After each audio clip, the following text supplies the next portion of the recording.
Hey guys, it's Matt C from Equityin Property Group. Thanks for tuning in to watch our video today.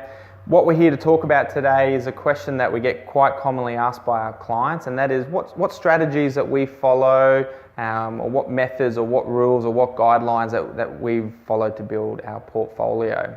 So just to start off with, before I start going into it, I'll give you a little bit of a background on what we do and how we've set up our guidelines. So there's a couple of us who set up an investment portfolio and we wanted to invest in property and make money. So we went and educated ourselves. We did different courses, we've looked at different strategies. I've looked at strategies of people talking about just buying new property or just buying positively geared or negatively geared or diversifying the portfolio and buying a unit, a house, a townhouse, a block of land, something in my super. But for us, we sort of looked at that and said, you know what, it's not going to make the amount of money that we are wanting to make out of our portfolio. So we wanted to set something in place that we thought would achieve us larger results. We are all high risk, we're low risk people, so we don't like high risk stuff. So virtually, when we set our rules in place, we wanted to mitigate that risk because we understand that when we were investing in anything, there is that risk, but if we can take most of the risk out of it, we're in a better chance to make money. So I'm going to start off with a few things that we follow.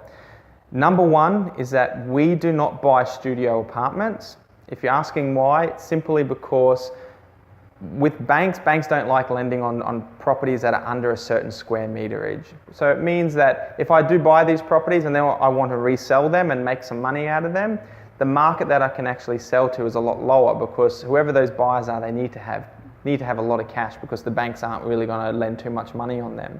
So that's one of the reasons we put those rules, and they're just harder to rent. You don't get as much rent. There's not much you can do to them if you need to try to add value to them. To me, I don't like them. I don't touch them, and we haven't come unstuck with any of that stuff. So number two rule is location when buying. So we don't buy properties in mining towns, and we don't buy properties in areas that are not developed. Which what I mean by not developed is towns that there's a predicted thing that's going to be a predicted hospital or a predicted university or something that's going to go there which will make it a town. To me, that's too high risk. We like towns that are established. They've got unis, they've got schools, they've got the beach, they've got something that people actually want to live there and they're already living there. So I can actually have a look at it and I know what I'm investing into. Number three rule, and this is the most important rule that we follow, is that we only buy property below market value and bank valuation.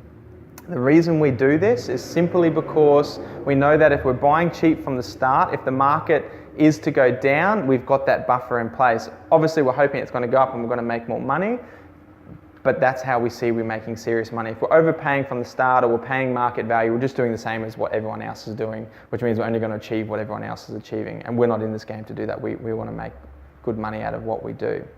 So 3 rules that we follow, very simple, designed to lower the risk, and we've seen great results from it. So I hope it actually helps you out when building your own portfolio. And if you end up using any of those rules, good on you. Anyway, it's Matt from Equityin. I'll chat to you soon.